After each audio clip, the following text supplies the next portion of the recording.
for the most part, I am vanilla. And it's actually, I'm glad that those are kind of close together, like dominant and vanilla, because I want everyone listening to know if you're dominant or submissive. I think we like view that in the BDSM context. Those two are not tied together, meaning like you can be into BDSM, but maybe you don't really worry about dominant and submissive. You can be dominant or submissive within vanilla sex too. Like it's not just.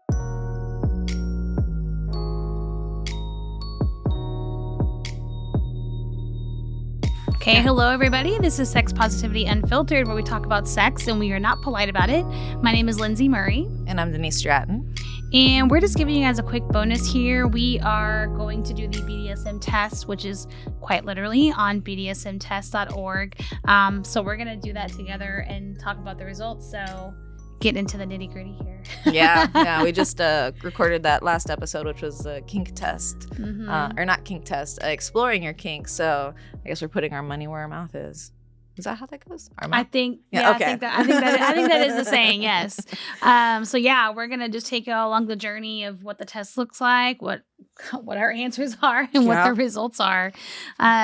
Just so you know, like I know we're already recording the screen and y'all can see the test here, but just so listeners know, the first part really is kind of, you can do it anonymously, and there's a shorter or longer test. We're doing the shorter test tip for today. And it just asks like your age and sexual orientation. And was there anything else it asked really? I mean, it's pretty, if you do it, especially if you're doing it anonymously, it is anonymous. So they just want to know a couple things before you take the test. Yeah. You can definitely take this anonymously. And as far as like, you have two options, short or long. And yeah, so as thorough as you want it to be. All right. Awesome. Well, are you ready? I'm ready. All right. Let's do this. Do you like being dominated? I do not, actually. Well, see, I do. Well, it depends. I guess that's the femme in you, girl. It depends. Yeah. It is nice when like a really nice hard femme like just like takes over and is like, this is what I want. So don't get me wrong. I do enjoy a power bottom, but I don't know. Yeah, I like being in control. Okay. Oh man. Have you ever had any marks, bruises, or anything from sex? No, not really. That's not really for me. So for our listeners that are audio, I do have one that's I like receiving pain during sex, BDSM, and seeing the results of it. Marks, bruises, makeup running by tears afterwards. I guess the only thing that would even come close is maybe I like seeing the result, like the handprint on the ass. I've had that happen once, and that was actually kind of nice. All right. So the, having sex with multiple people at the same time, I think I've had fantasies of that, but I don't know if I would ever actually want to do that. Oh, what kind of fantasy? Like two guys? Yeah. Nice. Yeah, I've had that fantasy before. But would I ever actually want to do it? I don't think so. I think I just like imagining it. As someone who has done the multiple partners thing, that's one of the things I will say that the fantasy did not live up to the hype for me. There was a little bit more of a it was a little bit more awkward as far as, and then there's at one point, I don't know if any of you guys have ever had a threesome out there, but at one point like you don't, like there's one person who doesn't really know what to do during certain things. So yeah, I feel like it takes the type of person who is just willing to dive in and kind of just show a lot of affection. Yeah, I think so too. If there's like any discomfort, see, that would be me. I would just be kind of like, I don't know what I'm supposed to do. Yeah, or where do I put my hands? So it's better in my imagination. I'll keep it there. I'm laughing at this one. It says, I like to be totally helpless and at my partner's disposal, physically unable to resist what they do. I just think of like those really bad porn videos where it's like, the woman with the broken down car, and I'm so helpless. Oh, really interesting. That's what I think of. My mind just immediately went into like being tied up and not being able to make a decision. Oh, I am willing to try anything once, even if I don't think I will like it. I will for sure. Oh, I didn't expect that question. I have a thing for large age differences in sexual encounters or relationships. Mm-hmm. I assume that's like more of the like the daddy. Maybe so, yeah. Being treated with little or no respect during sex or BDSM arouses me. Mm-hmm. I would love to have, if this is you out there, please come on this podcast. I would absolutely love to pick your brain. because for some reason I do see that as a sexual turn on whenever I see dominatrix a lot, you know, their subs. Well, some people like that humiliation play, you know, like, so like, it's interesting. Is that arousing? So yeah, I would love to pick your brain. Oh, there's a question coming up that's like, it says, I like to be sexually degraded and humiliated by my partner sometimes. So it kind of relates to that one a little bit. Yeah. Oh, I would like to serve in formal setting with explicit slave training, prescribed physical positions and rituals. What would be, do you even know what explicit slave training?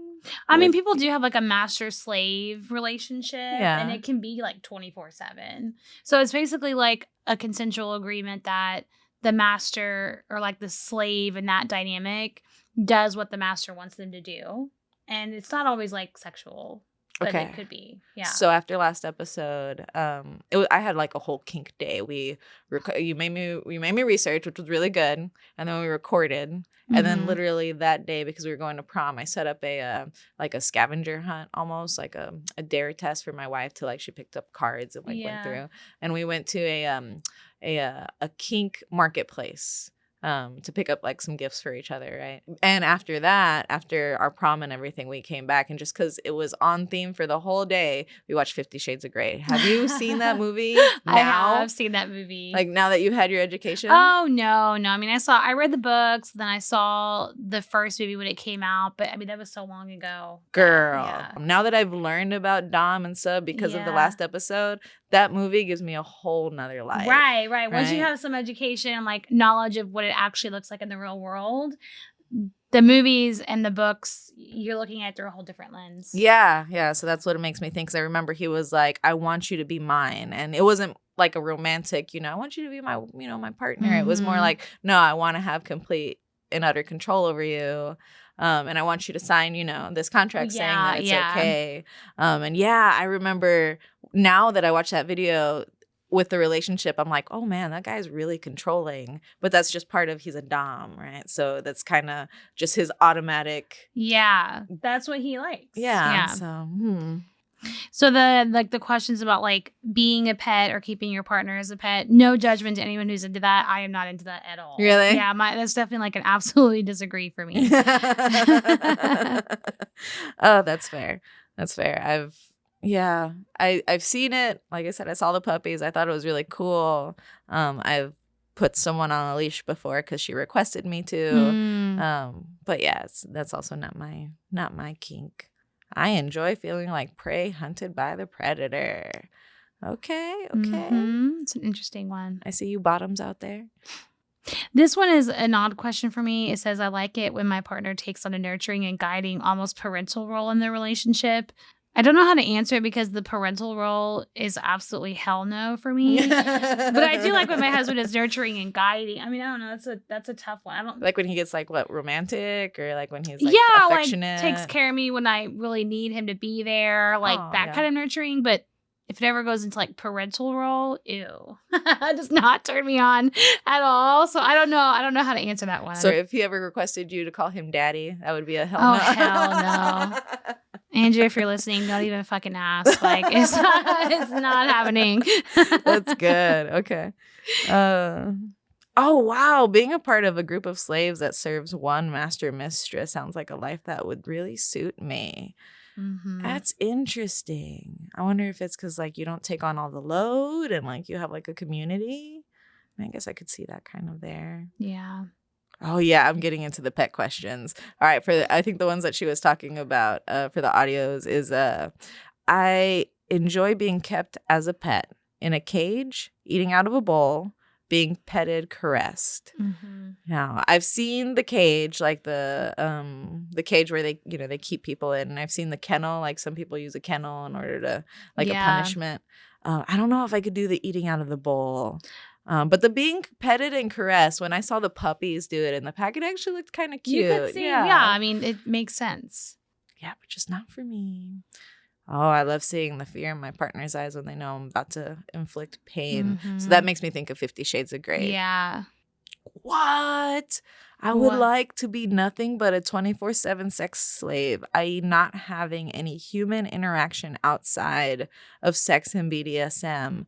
Wow. That's like extreme introvert almost. Yeah. Interesting. I didn't even. Wow. Okay, I'm learning a lot right now. So this one is interesting. I'm on like the last part of this, but the question is, I would like to meet more like-minded kinky people, and I'm willing to put effort into that. I put yes because like I'm not the most kinky person out there, but it'd be cool to just meet other people who are more kinky, or So they ask you to put your email. I'm going to put the SPU email. Okay, I'm down with that. Oh, man. So now we're getting into the littles and bigs. I find it adorable when my partner acts or dresses childlike, or when they engage in childlike activities such as coloring and coloring book or playing on a playground. Yeah, see, and this is where I don't want to yuck anyone's yum, and I might come off as judgmental right here, but that is the one kink that always makes me feel a little uncomfortable. That one, I feel the same way. I think I see it as like something I need to learn more about. Yeah. Yeah. So if you're a little or a big out there, I mean, go ahead and reach out. I'd also like to ask you a couple questions. I got my results. All right. I'm almost done. Oh, actually, I'm curious about this one. If part of my sexual desires are not fulfilled with my partner, I would want to see other people to fill the gaps. Is that something that you would ever like recommend as a therapist? Or if my sexual desires are not fulfilled with my partner, I guess is that where you go on to like what feelings you get? Yeah, but it is a valid recommendation. I mean, but the people have to be willing, right? But I've seen that happen before, even like couples on their own. They're like, hey, we're not on the same page sexually. I don't really want to budge. They don't really want to budge. We're open to, them having other partners. Okay. And you can definitely make that work. Because sometimes there's so many good things about the relationship.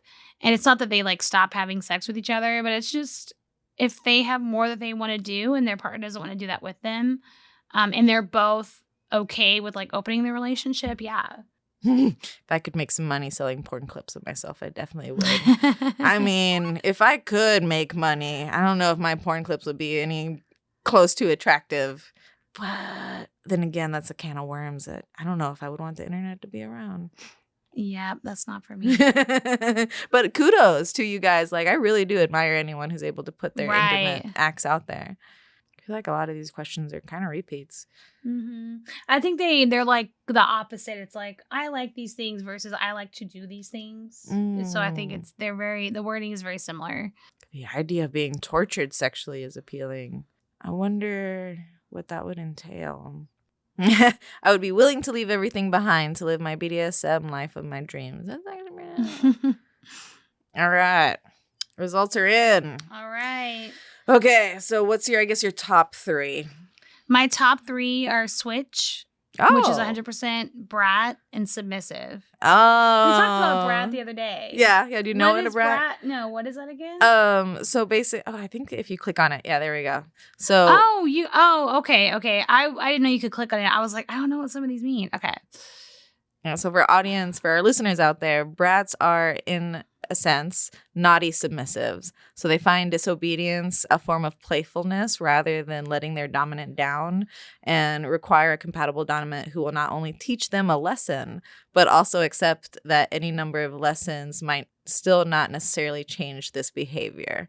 Brats typically pair up with brat tamers. Interesting. Yeah. So that's why, like, whenever we were first starting this podcast, and my wife says no all the time, when it comes to like things, or she hits me off or whatever, she teases me, things like that. I was taking it as, oh well, that's not a good thing. But then after reading this and taking this, I'm like, oh well, that's just our play. That's just kind of how we go back and forth, because that's how we've always been for 8 years now. So I've never seen it as a bad thing.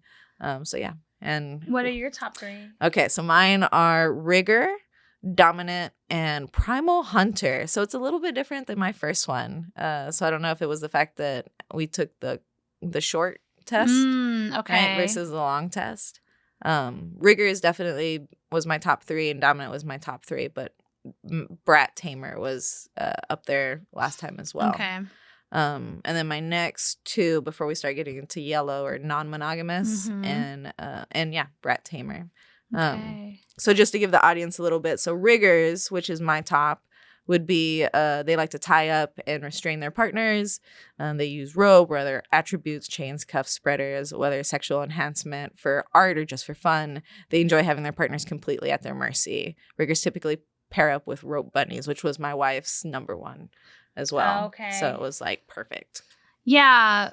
Rope bunny is still one of the green ones for me, but it's not like top. It's like 1, 2, 3, 4, 5, like 7. Have you ever done any type of restrictions, like handcuffs or any of those things? Yeah, I've done stuff like that, but rarely, and not like a lot of rope play. And again, I think that would be more of a fantasy that I would want to try. Like I could see myself trying. I just think it looks fun. I think that was my first sex toy, was a pair of handcuffs. Okay. Yeah. Okay, what's your top one again? Is Switch. All right, go ahead. Yeah, so Switch likes to, switch. Always taking a dominant or top position is not fun for them. Neither is always taking a submissive or bottom position. Some prefer to switch with the same partner or partners. Others have a dominant play partner and a submissive play partner, but in either case, they do not fit on one end point of the spectrum. Switches typically pair up with other switches. That is very much true for me. Yeah, sometimes I like to take over. Sometimes I like to be taken over. You know what I mean? Like, I like when it's both, or it could even be in the same scenario. Right? Like in the same night? Like in the same night. Like I could start off submissive, and then, as we get going, well, now I want to tell you what to do. Now I want to take it. Right? So, yeah, very much, I think that's accurate for me. That was the top one. And then it was like switch, brat, and then submissive. Because I think overall, if I had to say, am I more one or the other? I am still more submissive, right? But I have that dominant side. So submissive is up there too. So do you enjoy when the guy kind of takes control? Yeah. Especially at first, an initial, he's the one who initiates it? Yeah, because it feels confident and like they really want you. Ooh. And I really enjoy that. Okay. So I could see that. Yeah. All right. So my second one is dominant. And for those of you out there who don't know what a dominant is, it's dominants like to be in charge. Some like to have their partner obey them without questioning. Others like some resistance while taking it their way. Some are dominant only in the bedroom. Others are dominant throughout their daily life as well. Unlike the top roles, giving pain, bondage, degradation, being dominant is more about who decides what happens and takes the responsibility that comes with it than about the contents of what happens. So dominants typically pair up with submissives, which I could say I wouldn't consider myself very dominant in my daily life, because my wife definitely wears the pants for sure when it comes to our relationship. But yeah, in the bedroom, I feel like that's the only. And I've dated, when I was single, I've dated other dominants that were femme, and there is a clash. So I don't know for you lesbians out there, when you get two tops together, sex can get interesting and kind of combative. Yeah, I could see that. See, mine's the opposite. I am very dominant in my daily life with work and with at home. Not that my husband can't take care of stuff, but it's just in my personality to be proactive, take care of things. I'm making decisions all day. I'm in charge, So then when I get to be submissive, otherwise it's a lot of fun. So I think that's true for a lot of people. Kind of how you are in your daily life. It's nice to switch it up. Yeah, I hate responsibility in my daily life. I don't like being in management. I don't like any of that stuff. So yeah, that tracks. Okay, and then my next top 3, which I will also primal hunter, which this came up on my top 5 last time, but I didn't really go into it. But now I guess it's 7. I'm at 75%. So oh, and by the way, guys, this BDSM test does it in a percentage level. So my rigor percentage was 81, my dominant percentage 80, and now my primal is 75. So my switch was 100%. Oh wow! And then Brad was 97, submissive 87. So yeah, my percentages are different than yours. So yours are definitely this is what Lyndsey is. Nice. Okay. So yeah, primals are mainly focused on their natural instincts, and they enjoy letting their inner and animal out during sex. Interesting. The key part for primals play is the participation, showing their raw emotional sexual feelings during play.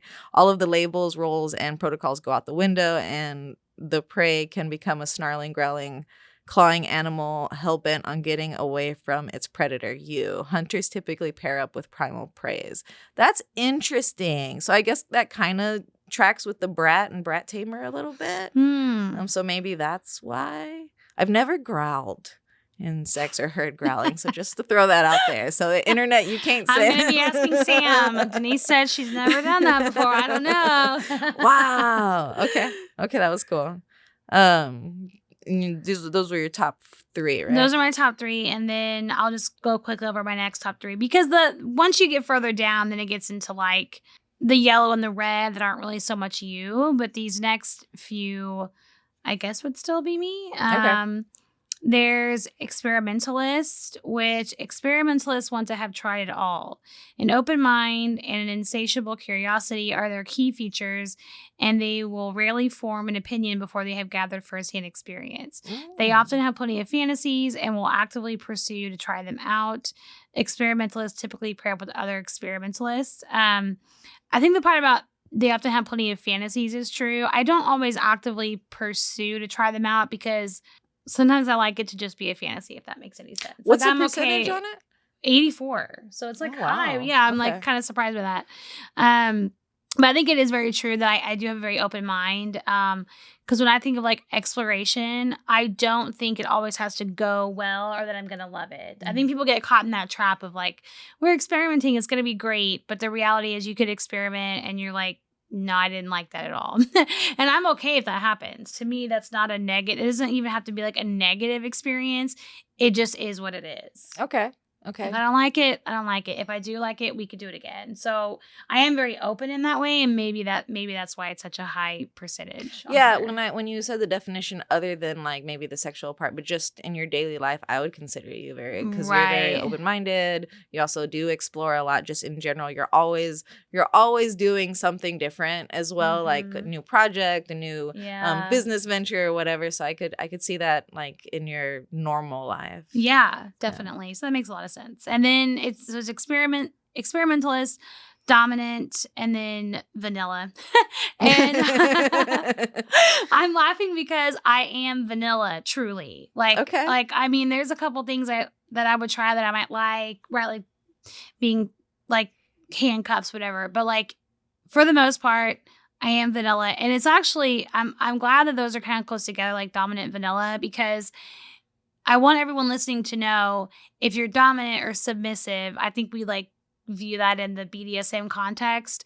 Those two are not tied together. Meaning like you can be into BDSM, but maybe you don't really worry about dominant and submissive. You can be dominant or submissive within vanilla sex too. Like it's not just in kinky sex. Okay. Right? Because you can be dominant just in vanilla sex because you like to take over and be in charge, right? And so that's... Anyways, that's mine. Oh, yeah. Well, explain vanilla for... Oh, yeah. It just says vanilla people enjoy regular standard sex and relationship models. Nothing wrong with that as long as you're having fun. Vanillas typically pair up with other vanillas. Very much true for me and Andrew. I mean, we're in a monogamous relationship. Mostly sex in the bedroom. Mostly sex in the bedroom. It's private. We're not really super kinky people. So, yeah, I would define us as vanilla. Okay. And see where mine go very, very different. All right. So my next 3 would be non-monogamous, brat tamer, and experimentalist. Okay. Same. So non-monogamous, I have 68%. Basically, non-monogamous do not see sexuality as necessarily a one-on-one thing. Whether this means they will have several relationships or just see other people outside of their relationships or have even more exquisite constructions depends entirely on the person and the situation. But they all have one thing in common. Their sexuality is more than just between them and one fixed partner. Non-monogamists typically pair up with several other non-monogamists. So yeah, I do identify as a polyamorous person. I always have, well, not always have, I have since I was about 22 years old. So holy shit, like over 10 years now. Yeah. So yeah, but I am currently in a monogamous married relationship, which I plan on staying that way, but I do identify still as non-monogamous just because that's how I view love and the world and in general. Yeah. But if you're a monogamous, and there's nothing wrong with it. You're a beautiful, beautiful thing. My next one is a brat tamer. So brat tamers are in essence dominants who enjoy handling bratty submissives. They find disobedience a form of playfulness from the side of the submissive rather than a form of rudeness. They will take no offense to it, but will still teach the sub a well-deserved lesson because, of course, That is why the bratty sub shows such behavior in the first place. So brat tamers typically pair up with brats, which is very accurate for me. I do like that it says 66% because there is a level of brat taming that there's like a line. Like I don't like it to go too far because I do struggle, especially being a lesbian woman with consent. Like I'm hyper aware of not being the creep or not pushing her too much, right? So there that line between like playful and like inappropriate. Yes, exactly. And sometimes I won't read her line very well where she's still being playful, but I'm like, oh no, she's serious. She doesn't really want this. And then there will be a disconnect there. So I'm yes, I am a brat tamer, but there is a part of me that doesn't like it to be too difficult to tame you, right? Because then I feel like I'm forcing myself on you, right? So I definitely identify as a brat tamer. And I feel like a lot of, in my experience in the lesbian culture, I've seen that a lot too. And I think of my friends, a lot of my mask friends will have a very golden retriever black cat. There we go. That relationship. I see that a lot in the lesbian community. Okay. And then my last one is same as you, experimentalist. So we finally match on one. I know. That's the one. That's the one that we match on. It makes total sense that we would match on that one. But yeah, I'm the same. I open mind. I'll try anything once, maybe even twice. And then if I don't like it, I mean, it happened. I experienced. If anything, I enjoy the fact that I tried it. And I know whether I like it or not, my hard no or my soft no. So that was good. And then before we end this, I want to go through our 3 that we are not. So the So I'm gonna what I'll do is I'm gonna just really quickly read the rest off of these for the listeners, and then I'll go over what my least 3 were, and you can go over yours. Okay. But I know like the rest on my list that we haven't gone over. Is rope bunny, voyeur, rigger. Well, you've gone over rigger. This is just my list. Primal prey, brat tamer, non-monogamous, owner, masochist, master mistress, daddy mommy, slave, primal hunter, sadist, degrader, age play, degradee. Oh, like someone who likes to be degraded and humiliated. Okay, I had to click on that one. And then boy, girl, pet, and exhibitionist. So the 3, actually, I'm going to just read off all the ones that are 0% for me because I have 5 of them. The ones that are 0% for me are age play, degradee, boy, girl, pet, and exhibitionist. Yeah, I didn't rank anywhere for those. Got you. I have 2. Mine are age play and boy girl. I definitely want to go into, so age play is where I was like the ones I don't understand. So age players like to play with ages as part of their kink. They typically take on a much younger or older age than they actually are, or prefer playing with a partner that does so. Attributes and behaviors changes such as pacifiers, coloring books, speaking in a more childlike language are commonly paired with this to enrich the context and make it more appropriate for the played age. Sexuality is not necessarily involved, and there is no link at all with pedophilia, which is simply not on the BDSM spectrum. Oh, good. Yeah, because I think the way to like read it to age play is that the image of an adult playing a child is different than being attracted to children. Okay. That's how I look at it. Okay. Right. So when I see this, I think of, because I've learned about baby play, where like one person does, do the whole diaper pacifier, gets pretty much completely taken care of, type thing. So I could see that in the I like being taken care of, or maybe even a nostalgia going back to like your younger days. Because don't get me wrong, I'm still someone who loves to play with kids' toys. So like Legos are my thing, and I have friends who absolutely still love to color, and so to me those are things that are nostalgia for me. And going back to it, I do enjoy kind of going back in my memory as I'm doing it and reliving that. So I guess I could kind of see a little bit of age play being fun. Yeah. So it's, not necessarily for me, but I think there's a lot to learn about that. Yes. Right? Like there's a lot that I don't quite know. So. And then my other 0 is boy girl. So, this is where the littles come. Yeah. Okay, so littles, girls or boy, are submissive spirits with a strong flavor of childlike innocence. They long for a nurturing, loving dominant who plays guiding, almost parental role in their lives. Oh, so that was that question that you were talking about. While they require a softer approach to be dominated than other submissives, their submission can be just as deep as that of the other submissives or slaves. Sexuality is not necessarily involved, and there is no link at all with pedophilia, which is simply not in the BDSM spectrum. And boys typically pair up with daddies and mommies. So yeah, those are things that are definitely not my kink. I'm not kink shaming you in the least at all. But yeah, I don't like being controlled at all is what my results are showing me. That's funny. But okay, I mean, I'm glad we did this. And if you are listening, I mean, check it out. It's a free test. It did not take us very long to do. And I'd be curious to see what anyone else's results might be. Yeah. Throw it in the comments what your like top 2 were. Because I would, if you're comfortable sharing, obviously, I would like to see what other people out there are saying. And then also if you want us to cover one of these types in an episode, let us know, because I'm sure we could literally do an episode on every single one. Oh, I know, because we could do some research and consult with other people. And so let us know if there's one that you find particularly interesting, and we can kind of take a deep dive into that. So yeah. All right. Awesome. Well, hey, thanks for tuning in, guys, and going along this journey with us. We're happy to share it with you. And again, we are Sex Positivity Unfiltered. And remember to stay curious and fuck politeness.